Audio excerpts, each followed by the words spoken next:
Hello guys, तो आज का क्वेश्चन है longest substring without repeating characters. तो ये बहुत फेमस क्वेश्चन है, बहुत इंटरव्यू में पूछा गया है और बहुत ही अच्छा क्वेश्चन है, अच्छे लॉजिक लगते हैं इसमें।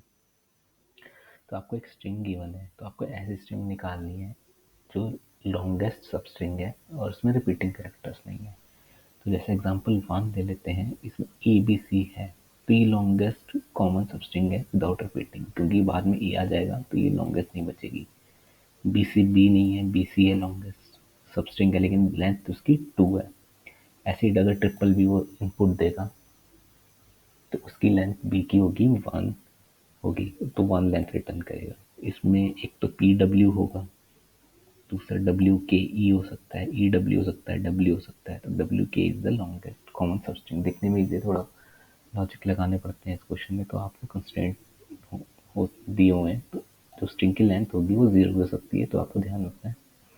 और स्ट्रिंग की जो लेंथ होगी वो आपकी जाएगी 5 × 10⁻⁴। और इसमें कुछ भी दे सकता है वो, जरूरी नहीं स्ट्रिंग देना है, तो लेटर भी दे सकता है, स्पेसेस भी हो सकते हैं। तो मेरे 986 टेस्ट केस पास हो चुके हैं। एक टेस्ट केस फेल हुआ है जिसमें टाइम लिमिट एक्सीड हुई है। तो आप मुझे कमेंट करके बताओ कि इसमें और एफिशिएंट इस क्वेश्चन को कैसे बनाया जाए, क्या विंडो मैंने स्लाइडिंग विंडो की अप्रोच यूज़ की है इसमें।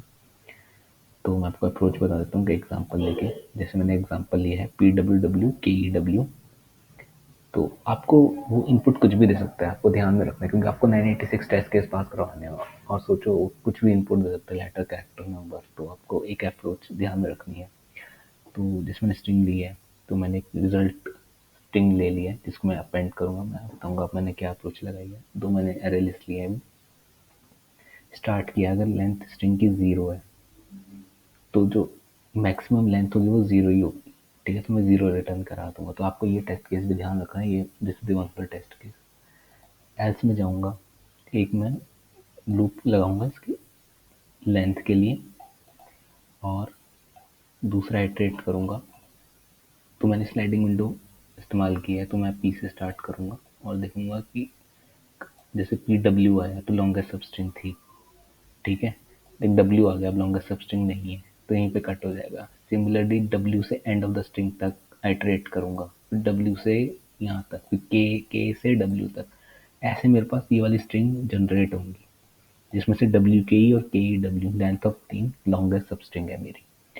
तो जब मैं आया, मैंने पी से स्टार्ट किया, तो मैंने देखा वो लिस्ट में है तो नहीं, जो मैंने लिस्ट यहाँ डिफाइन की थी। तो आपको खुद देखना पड़ेगा, ये अप्रोच ये है। जैसे पी है, पी कहीं लिस्ट में नहीं थी इनिशियली, डब्ल्यू भी नहीं थी, तो मैंने पी डब्ल्यू को अपेंड कराता गया। जैसे डब्ल्यू आया, तो डब्ल्यू आप देखोगे कैसे वो पहले स्ट्रिंग में आ चुकी है कि नहीं, उसके लिए मैंने ये लिस्ट ली है कि इस लिस्ट में सारे कैरेक्टर स्टोर होते जाएं। और मैं इस जैसे ही कोई कैरेक्टर आया तो पहले मैं लिस्ट को देखूंगा लिस्ट में था कि नहीं। अगर होगा तो मैं इसको यहीं ब्रेक कर दूंगा पी डब्ल्यू पे और उसमें स्टोर कर लूंगा। तो ये आपकी अप्रोच लगी। इस अप्रोच के साथ आपको स्लाइडिंग विंडो की अप्रोच भी लगानी है, यानी आप एक लूप नहीं लगा सकते, आपको 2 लूप लगाने पड़ेंगे। मे बी इसके लिए एक लूप से हो जाए, बट मुझे यही चीज़ समझ आई है। अब आपको कोई एफिशिएंट लगती है एल्गोरिथम तो मुझे कमेंट सेक्शन में बताना। तो मैंने पहले देखा कि वो लिस्ट में है या नहीं है।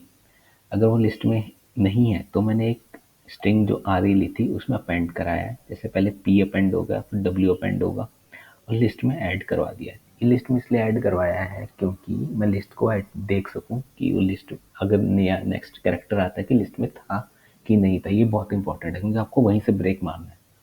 अब जैसे डब्ल्यू आया यहाँ पे, है ना। तो आई की वैल्यू अभी डब्ल्यू होगी, तो डब्ल्यू लिस्ट में था तो मैंने आर ई पहले उसमें ऐड किया। अपने जो रिजल्टेंट्स थिंग थी जिसमें जिसमें पी डब्ल्यू पड़ा हुआ था, वो अपनी रिजल्ट लिस्ट में ऐड की, ठीक है। और लिस्ट और आर ई को क्लियर किया, जो मैंने आर ई स्ट्रिंग ली थी, ठीक है। और मैंने आर ई को अपेंड किया, यानी इसको मैंने प्लस किया ताकि वो नेक्स्ट आइटरेशन में डब्ल्यू जब से शुरू होगा तो डब्ल्यू से शुरू हो, क्योंकि इसको कंसिडर करना पड़ेगा ना अगले के लिए। तो इसलिए मैंने अपेंड किया और लिस्ट में भी उसको ऐड कर लिया इस डब्ल्यू को, क्योंकि ये डब्ल्यू को भी देखना पड़ेगा जब अगली आइटरेशन आएगी, ठीक है। सेम फॉर नेक्स्ट लूप जो इसके अंदर ही चल रहा है, फॉर लूप के अंदर।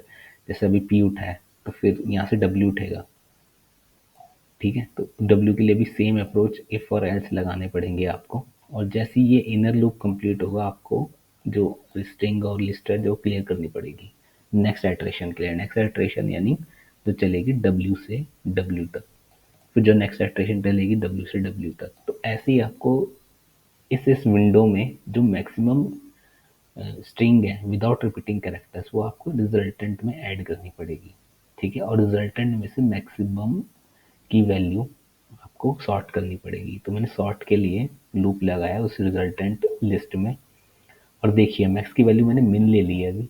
तो जो भी वैल्यू होगी इनिशियली वो मैक्स से ग्रेटर ही होगी ऑब्वियसली, और जो नेक्स्ट वैल्यू आएंगी जो लिस्ट में स्टोर है वो अगर वो ग्रेटर है मैक्स से तो वो मैक्स में स्टोर हो जाएगी, और रिजल्टेंट की लेंथ रिटर्न हो जाएगी लास्ट में। तो ये था लॉन्गेस्ट कॉमन सबस्ट्रिंग।